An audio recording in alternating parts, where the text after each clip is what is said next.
Oh man, finally some action. Whew. That was a busy afternoon. Oh, we're clear. All right. Yeah, Wild. Wild. Those crazy. morning games were something else. Something Uh, and kind of a bore. I kind of wish we could have got out of here a few hours earlier. I I'm know. ready to go home. That night game's gonna start any minute, right? I hope so. I mean, I can't imagine anything would happen. No, I mean they always start on time. It's the NFL, Yeah. It's like a Japanese train, really. It's just never late, or they send out an apology to everybody. True. Refund the tickets too. I mean, if they don't start Good on point. time, you just get your money back, right? How it Yeah. works. I wish some of those games are, if you could get a refund, I think some of them would, but some of them they'd charge you double for if they could. I mean, overtime games always tend to be Wow. exciting, but the Bengals and Ravens almost live up to Thursday night football. I uh I don't think I've seen. I thought Thursday night. I was like, wow, that might be the best game of the year. and then and then Sunday came. I go, hmm. I didn't see Kirk Cousins dropping fumbling a ball, stiff arming a DN twice, and throwing across his body for a clutch touchdown into the end zone. So this could take the cake at this point. Lamar Jackson does Lamar Jackson thing. There was one play earlier in the game too where he was running the wrong way, like backwards, and just Yeah. Oh. decided to run like he's like saw them chasing him. He's like, I'm just gonna run back towards them so they think I'm gonna go that way. And they both Unbelievable. like bit two defenders, both bit on it, going the wrong way. He's like, there's no way I'm gonna be able to throw it going that way. And then he loops back around, threw it. I don't even know if he completed the pass, but it was one of the better He escapability in the pockets I've seen.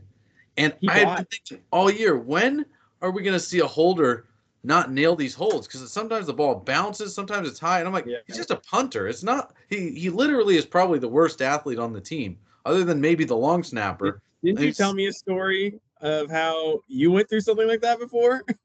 I did. Sometimes I was a kicker in high school, and there was a time where the snap wasn't always down because these were high school kids. They were not professional did, athletes, and so the did it coaches bring you back to high reiterated, school? "You just got to go. You just got to go. You got to go, and you got to kick the ball. Just assume it's going Yeah. to be there." And one time the ball came down, and he laid it down flat, not standing up, flat, and I had to kick it like a rugby Are you ball to sure nail that it up. your high school teammate didn't end up being the holder for the Bengals? Almost went. Not quite. No, I mean. I don't think so, but there were some. I mean, they tried to recover that Bengals kick. Yeah. That was why Yeah. we're bringing it up. That Bengals kick, he nearly made it, and that ball was down sideways until Yeah. the last second he got it up, and the kicker just barely pulled it. I mean, he That's still crazy. put his foot on it. He did about as good of a job as Yeah. not stopping. And there was another hold in the game where the same thing happened, but the kicker stopped, and the hold got up in time, but the kicker bailed, and then he like took the ball from him and got sacked. It was Crazy. like a kicker was sacked. I mean, I don't know how that And happened in the game. and San Francisco lost their kicker not even halfway through the game. They couldn't even do anything. That was He, crazy. give him credit for the tackle though. He Oh, made the true. tackle on the That's a play. good point. And at first, when you see it, you think, oh, he's going to get a concussion, bad form. No, he just got rolled up on. I mean, when you're making a tackle, you get rolled up on. You're going to have weird things happen. The punter came in and made a field goal for them later. So weird special teams day. Seahawks go down on some bad special That's crazy teams too. as well. I mean, I didn't think that play was legal, but it Missed call. seems like Definitely a the missed rules call. is like that's definitely touching that line, towing that Yeah. line. It may not be legal next year. Let's just say that. Pushing down on you can't push down on the center, but you can push down on the guards. You Yeah. learn I don't something new know. every Sunday, I feel like. Yeah. Yeah. And look, we talk about special teams defensively. That same game, 101-yard fumble six, and then we have a 100+ yard interception six in the Broncos game. So a lot of great special teams defensive plays, but the only reason why there's so many great defensive plays is because they actually started throwing the ball this week. It was They finally. figured out what the defense Yeah. is playing and figured out how to Yeah. beat it. But I think one of the Yes. other themes from this week, a lot of poor game management there Totally. at the end. The Bengals, it's hard to say that they did the wrong thing there. They were in field goal range. If they just need a field goal to win, botch snap, you don't expect that. But if you're 10, 20 yards closer, that field goal probably goes in. So, hindsight's always 2020 there. But the Bills, what are they doing? Oh my God, I'm infuriated. Like, at least run Play like Madden once, a please. quarterback, and you've got plays that aren't even available on Madden. You can't run a quarterback sweep on Madden, but Josh Allen, why not? You can Yeah, run all sorts of weird quarterback runs, and if it doesn't work, then throw it away. I mean, a screen, run the ball, maybe anything. maybe use your tight end. I don't know. Couldn't be Josh Allen right now. You said tight Something to end. run some clock, play for overtime. When you've got the best quarterback in the league, you'd think that you'd always be playing for overtime, not Yeah. acting like you can't win in overtime. And Yeah, San Francisco situation. also bad management as well. They got pretty unlucky, but a couple of like really, really poor decisions by Brock Purdy, and then a huge fumble at the end. And so a lot of mistakes on the team. And I know it's not as exciting, but a lot of my friends are texting me like this week kind of was chalk, right? The teams that we thought would do incredibly well destroyed. Like everyone thought Washington would kill the Browns. And I said, the Browns still have good players, and I'm trying to like tamp down what everyone thinks. And boy, am I wrong. So I think right now we're discovering that the first 4 weeks might just actually be the preseason. Let's just call it the preseason moving forward. And then after that, it's kind of now you're getting an idea of who everyone really is, week 5. Yeah, they're starting to perform, starting to play better. And some of those teams that come in with that unrealistic optimism, now here we are, month 2 into October, and all of a sudden it's like, are we going to be able to win 10 straight? Probably not. Right. 9 out of the next, 8 out of the next 10, other than the Bengals, I don't think many one-win teams have much of a shot this season, but upsets still happen. It's Win neighbors out. The Giants go into Seattle, knock off a team that had looked good to start the year. So you never know on Sundays. And look, I don't think, Chicago's in my opinion, looks real. Yeah, it's nice to play Carolina once in a while to get your confidence back, I'm sure. But Andy Dalton looked like Andy Dalton. Yeah, that's true. I think what's funny is, even to your point, like the 4 and 5-0 teams are not that scary to me this year. Like Kansas City has no one in their wide receiver room right now, and I think that while they'll still be great, I don't think they're like a perennial Super Bowl like favorite. And same with the Vikings. Sam Darnold Sam Darnold saw the Jets uniform, was like, oh, I should probably play like I was on the Jets again, and didn't do anything that game. So I don't think the Vikings are that. They're a good team, but I don't think anyone's well and above beyond everyone else. So that's at least there's going to be a lot of parity this year too.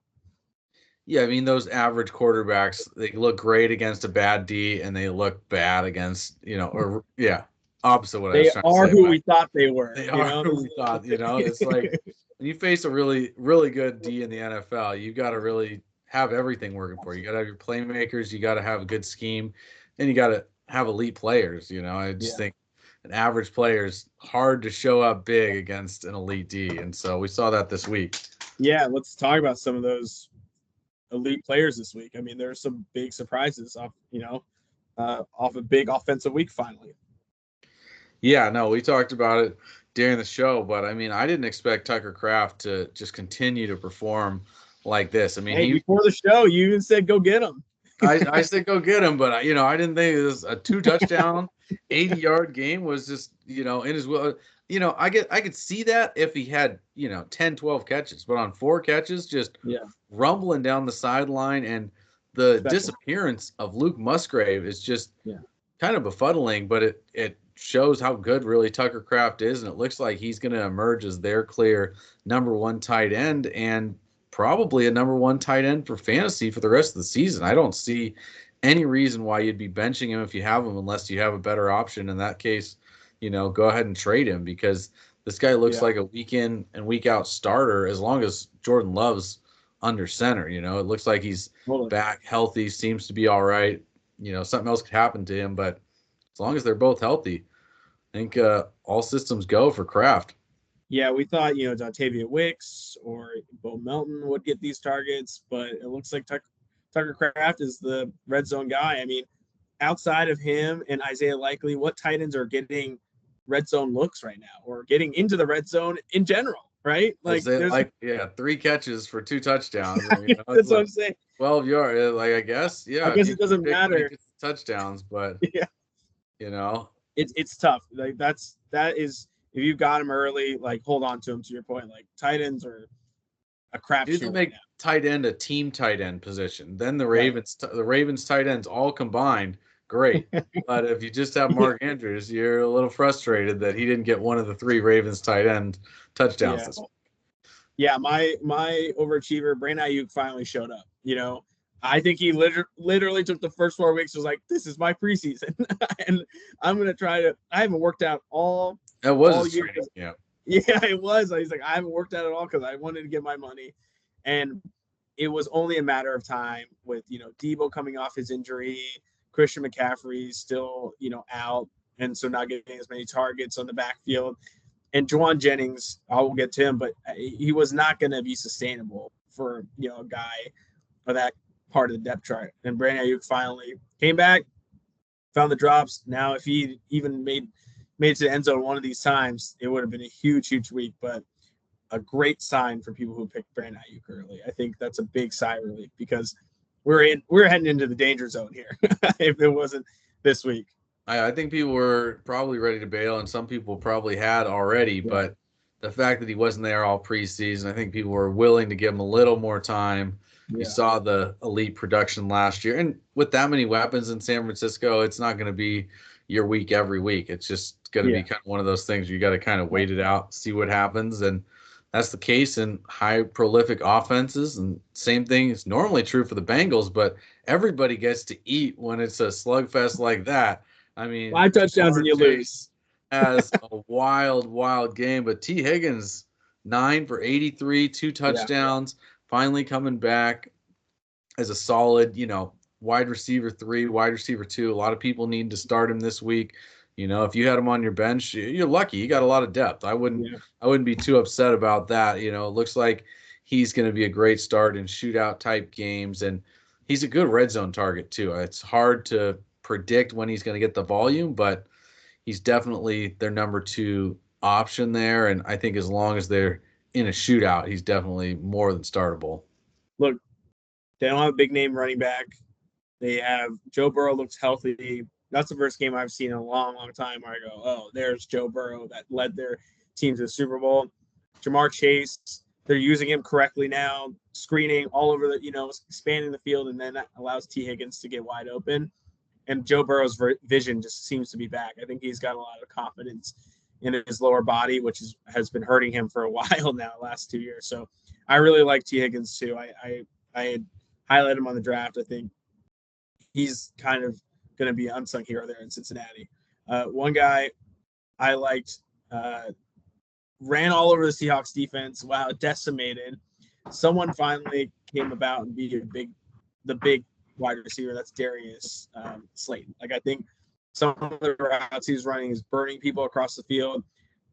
Daniel Jones really locked into him on those deep passes and like the big routes. And look, they call him Danny Dimes for a reason, and he's getting those, dropping them into them. Now, is he the most accurate quarterback? I'm not arguing he is, but he was getting some plays done against the Seahawks, and that's a tough place to do it in Seattle as well, despite all the injuries. So I like some sort of Giants offense. Tyrone Tracy kind of coming along, giving that boost, a running boost that allows Darius Slayton to kind of open up on deep routes. And I think you can take advantage of him being like a flex player or a depth chart guy on your team. Yeah, Malik Neighbors out. He takes full advantage. Yeah. He's going to move back to that wide receiver 3 role, but I think they're going to realize now they need to keep him involved and at least take a few shots to him deep. And maybe it's going to be more Malik Neighbors lining up in the slot, letting Slayton get outside and work on those guys. And the Seahawks D, talk about a unit that just is not showing up in the way that people thought they would. Yeah. Might take a little bit longer to transition to Mike McDonald's defense because the personnel there is really solid. You got elite corners all over that team. Pass rushers are out, so that hurts. They were getting a ton of pressure early in the season, not as much now with those guys out. But Tyrone Tracy, running nuts on them as well. 129 yards. And I Yeah, mean, Eric Gray was the guy at first, and he fumbles at the goal line, and it turns into the can't do Tyrone that. Tracy show. This is the guy that people like. They thought maybe later in the season we'd see him, but Singletary's just a guy back there. I don't think he's got that juice, that electricity. I could easily see him get supplanted and moved to the back of that depth chart, either the 2 or even the 3 running back, because they look better without him on the field. All of a Yeah, sudden, Tracy taking off. He's got that speed. It's a more dangerous offense than I think people expected going into the season. Daniel Jones got legs as well. If he's throwing the ball as well as he is, they're going to be a much better team than people thought. And they're going to be in that group, that there's always a few really good teams, there's a few really bad teams, and the rest are all in the middle. And it just kind of comes down to week matchups, how your units match up and who's in and who's out that week. yeah. Look, I think the good thing about the Giants, they'll either always be in a shootout or they're always going to be from behind, right? Like it's not going to be rare where their offense sits really still. So there's going to be a lot of opportunities, I think, in that offense to come.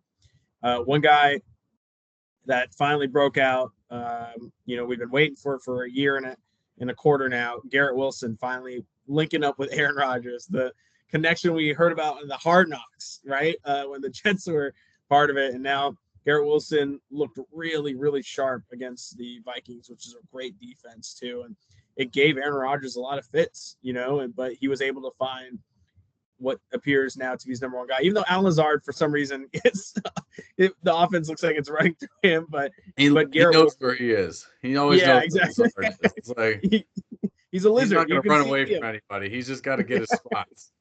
Right, and so I think Garrett Wilson is learning to run his routes for Aaron Rodgers. Aaron Rodgers is you get to your spot, I'll get you the ball, and I think that was a good first step, and I think this is going to be a good, picture of what we might see moving forward for Garrett Wilson. Yeah, one of the other things with Rodgers is he doesn't necessarily most quarterbacks want you to run your exact route every single time, no matter what happens. Aaron Rodgers wants you to adjust and adapt to what your coverage is doing. If they're trying to play off you, he wants you to just stand up and he's going to throw you the ball right away. If they're just deep pedaling, giving you way too much space, he wants you to cut that, go short, and catch it on the back shoulder. There was a touchdown to Garrett Wilson. It looked like he was supposed to keep going in. He realized they were over coveraging the inside, just stops, goes outside. Rodgers notices it. Boom, zips in the ball. A little bit more of that backyard style. Like we're going to almost had one more at the end that go, and Aaron Rodgers. I don't know. I think Aaron Rodgers may have overthrown it with the pressure, but that was another example that could have easily been another 25-yard touchdown for Garrett Wilson on these backyard plays. To your point. And I think one of the things too is you finally saw him get going early, even if it was kind of garbage. I think he started out with 5 or 6 catches for 34 yards. You're like, this game, what is this game going to be? And then he ends up with 13 catches, 20-something targets or something ridiculous. So, when you get going early, it's like, all right, we're just going to keep going to you. Yeah. And it seems like Brock Bowers isn't going to get slowed down by anybody this year, unless Aiden O'Connell doesn't like him, because they're changing quarterbacks too. Gardner does like him. Everybody's going to like Bowers, and that's going to be in Las Vegas. That's going to be part of the interview process for quarterbacks next year. How well do you like Brock Bowers? Because he's your number one target. This is the guy you're going to be throwing to. This guy's going to go as a top 5 tight end next year. He's going to finish probably as a top 5, if not top 3 tight end this year. He's already looks like he's going to outperform a lot of the guys that we thought were top 5, definitely in the top 10. I mean, he could probably get hurt tomorrow and finish top 15 with the way tight ends are producing right now. Totally. I mean, he's putting it all up. Yards, catches, and touchdowns. He's as athletic a tight end as you're going to see, and he's able to block too, so he's going to be on the field. He's going to be the Raiders' number 1 target once Davante Adams gets traded. Yeah, and wow, who would have thought the Raiders could actually develop a position pretty quick? Not me. Couple other guys that I really like. Came ready. It was pre-ready. yeah, it's true. Couple guys I thought top overachievers because I want to get to underachievers, but Joe Flacco, man, give that man his flowers. That dude is unbelievable. That guy's beaten anyone, and I know he didn't win, but it felt like he won. And if Anthony Richardson is, I think we talked about this before the show, he could be a little more hurt than we think. Running quarterback, they might, young guy, he's struggling. They might just let Joe Flacco kind of run this. He'd be great for whatever weeks they take him. And then Ramondre Stevenson was shown the bench and he showed up. So I don't think there was a little bit of worry beforehand, but I think back on track for that guy. Like I said, I think it was a wake up call more than you need to find a new job, because he woke up, sudden showed up, got a lot of use, and that was another game you'd like to forget. That was ugly. Those two teams could be relegated to NFL Europe if they still had. Some of those teams should just send them over to Europe for a month. You can play all the European games. They don't need to take our good team. They can't find any better quarterback for the Miami Dolphins to play right now. Like, that is just brutal. They must think Tua's coming back. Otherwise, they would have already signed something. I mean, I would think they would be much better off. Great for Joe Flacco. Flacco, they probably want to hang on to Flacco with Richardson's history. Sure. But, Ryan Tannehill's out there. I mean, the list of quarterbacks that are out there is better than the quarterback room right now. That's for sure. True. That is also true. Oh, but there were a lot of underachievers this week, too. It was more of the running backs not getting it done. Brutal day for some of these guys. Yeah. Some of them managed to survive a little bit, but if your quarterback doesn't have a good day, it's tough for receivers. But running backs, we expect these guys to be a lot better. Travis Etienne, 17 yards. What's up with that? 17 yards? Are you kidding me? I didn't think that was even possible these days with how many carries he's getting. 6 for 43 receiving, kind of saves the day, but just an absolute brutal day for Travis Etienne owners. Tank Bigsby steals a good bit of the work. 2 touchdowns for Tank Bigsby. Took a toss play and just went absolutely nuts on it. It was a great play. It looks like he's going to get stopped behind the line, turns, cuts, brings it back upfield, takes it the opposite way, and he's gone for about 70 yards. So that's about as much as you could hope for from Tank Bigsby, but just about as little as you could hope for from Travis Etienne. Those 6 catches saved you in PPR, but I'm back. In PPR is brutal. I know I had the producers in my ear like, just go, just in case. This budget doesn't pay for the power bill that well. Yeah, what's it even? I mean, I might as well just stop. It's not like we're live, It's just true. Like, what is you're talking to the producers? The guy in the control room is gonna be like, hey, it looks like he froze. Like, I don't know. What are they gonna do? Pull the plug on us? Like, what's funny? Talking about Tank Bigsby, I caught the end of your guys' conversation. Remember when I was like, I know that he's gonna get volume, but I don't feel good about it. After watching that, I was like, all right, I'm with Jeff. I feel good about it now. Tank Bigsby. Yeah. A lot of people were doubting on the Tank. Even after this week, I was talking in one of my leagues, like, no, Tank Bigsby's the truth. And they're like, oh, because of one game, you're already victory lap. And it's like, better than Etienne. If he's faster than Etienne and he's stronger than Etienne, what makes you think Etienne still has a job? It's the unlike fantasy football, these guys' draft stock changes real quick when you're in the heat of the battle. We're trying to start guys and get as many points as possible. These guys are trying to win football games. They don't care about the stats. They're trying to put the best player in. They don't care about how much they're getting paid. That's the GM's problem, not the head coach. So for sure. Etienne, about as down a week as you can have, especially because I think it's more or less going to be a true timeshare, if not maybe tipping towards Tank at this point. Yeah. I mean, you got to go hot hand, right? Like, if you're a losing team, you're 1-4. You don't care anymore. Like, rolls or whatever, you got to win some games to come back and get that record straight if you're an actual contender. And, Jags were on the borderline, and now they got a lot of ground to make up. So a lot of, desperation means a lot of throw away. I don't care about your titles. Etienne profiles as a third down back anyway, so I can easily see that becoming more his role. Yeah, I agree. He's a good third down back, but everywhere else he's struggled. Aaron Jones, I knew it was coming. I took a shot on him, and now he's hurt. So, Ty Chandler, let's see if you're an owner, try to get him. I'm sure someone's picked him up, but if you're able to trade for him, I think you need now to be cautious with Aaron Jones because now he's had a history and I'm no NFL player. Jeff, you're no NFL player. But when I get hurt, it doesn't go away right away. I can't imagine for a guy who has to run super fast and into huge human beings. So they might have a better a masseuse on hand, so they get a massage right after. They don't have to pay $100 for that. Like they're gonna get it, and he's got to buy. Maybe even a European massage, right? Get it while you're there. That's true. Stay over there. Maybe stop by in Germany. Have the the leg specialist check you out. Same guy that gave the treatment to McCaffrey. Like, maybe it'll be good in a few weeks. Maybe it won't. Those late 20s. You can update that injury status real quick on you. Yeah. Deontay Johnson getting close to 30 himself. The red rifle, more like the red pistol out there, just throwing nothing. The water hose. Not the water cannon. Is that really better than what Bryce Young can give you now? I don't know, man. Gun out there, but hey, it was bound to happen sooner or later. But Deontay Johnson back to earth, 3 for 23, right when everyone's saying he's a number 1 wide receiver.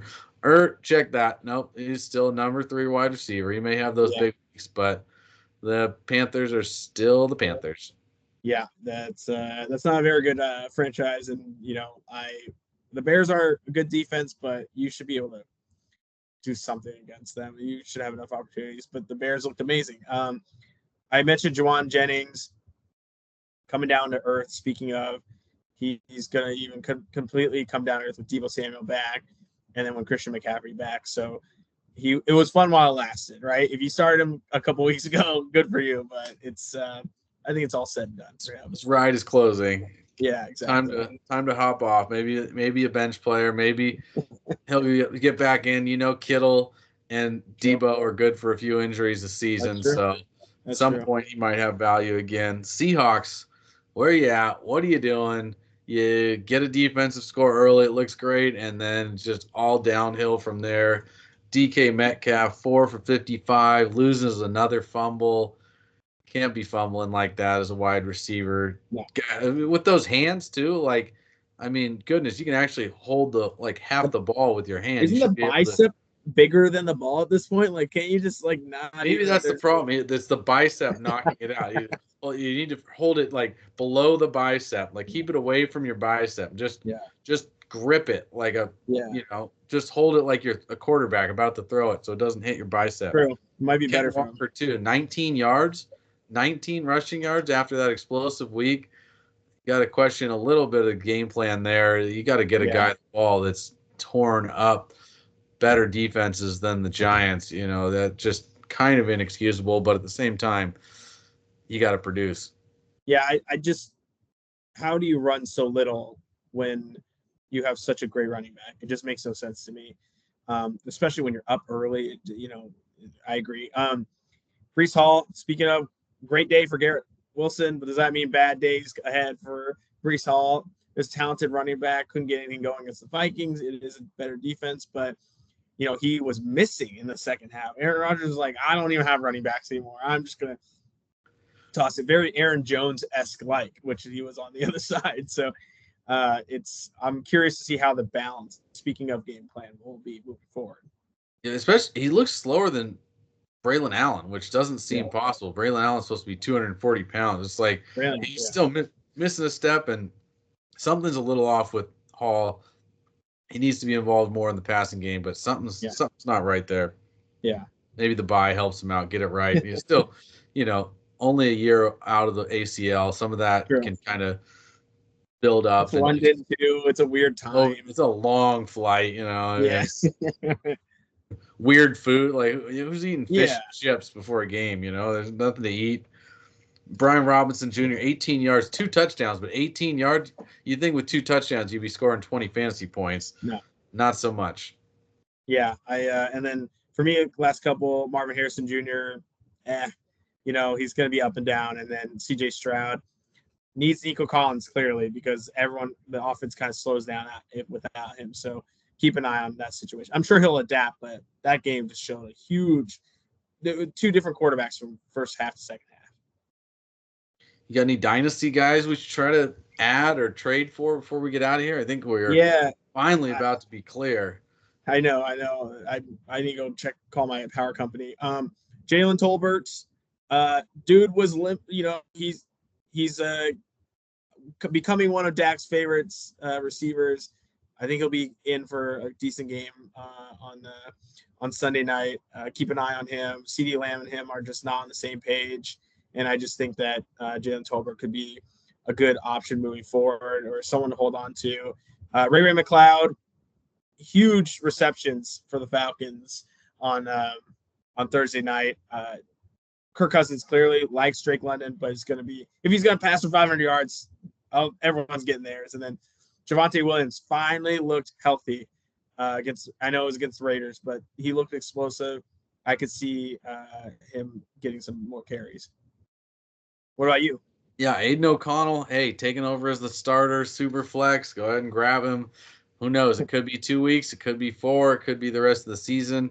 Hard to know. I don't think he's that great, but if you need a guy, he's going to be the starter, at least it seems like, for a week.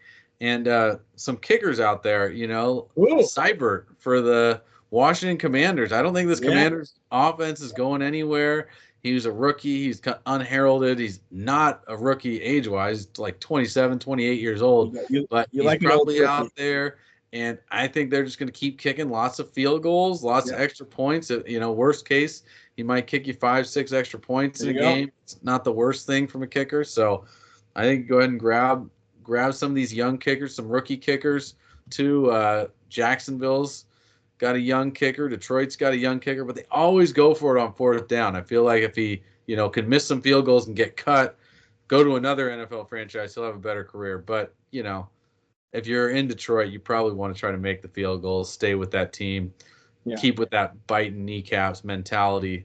Yeah, look at you. Giving the kickers up on a Sunday night. Trying to, when those punters can't even hold the ball for them. It's true. It's true.